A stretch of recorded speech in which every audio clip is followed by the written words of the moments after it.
The most common pattern that I've seen after interviewing hundreds, 300, 400, 500 world-class performers at this point is that at least 80% have some type of mindfulness or meditation practice. And if you are like me, perhaps you've heard of this many times, and perhaps you've even tried many times and decided you do not meditate. You cannot meditate. You are not designed to meditate, which is what I concluded for a very, very long time, until I tested a number of simple options that may work for you. And I would anticipate that really one or two will stick and have some type of toehold, and you'll be able to then develop the habit over a week or two of doing this. And I would recommend trying it first thing in the morning. Here are a few different options.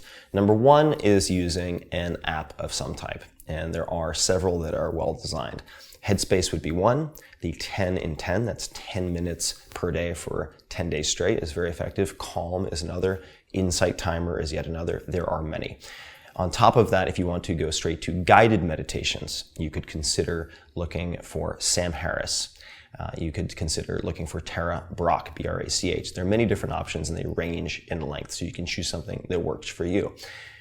Next option is something like transcendental meditation, where you actually take a course and you have that social accountability and you pay for it, and then you will work with someone for 4 days straight. You will meditate in between those sessions and you will need to report back to them, and it is 20 minutes per day, twice per day encouraged. Most people, at least I, do it once per day, normally in the morning.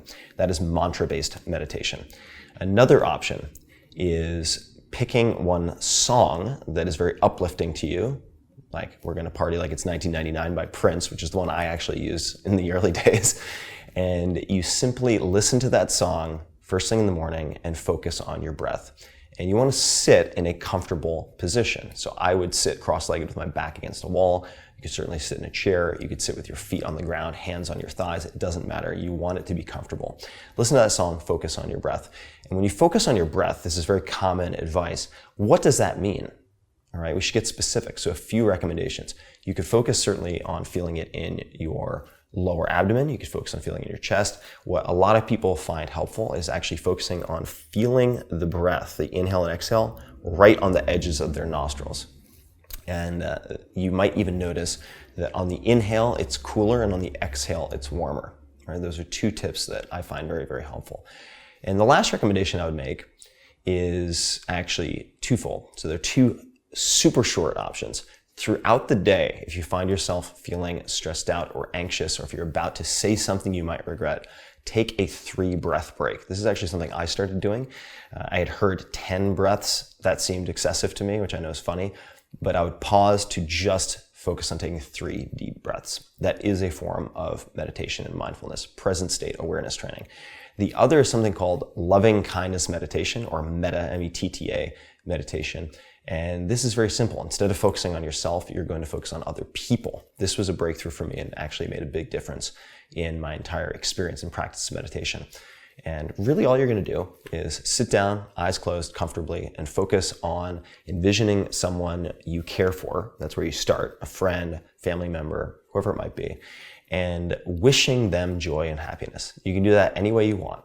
All right, you're wishing them joy and happiness and a life free of pain and suffering. And you do that for 1 or 2 minutes for one person, and you do it for 1 or 2 minutes for the next. And I've seen multiple friends try this, and they do it for 5 minutes, either first thing in the morning or right before going to bed.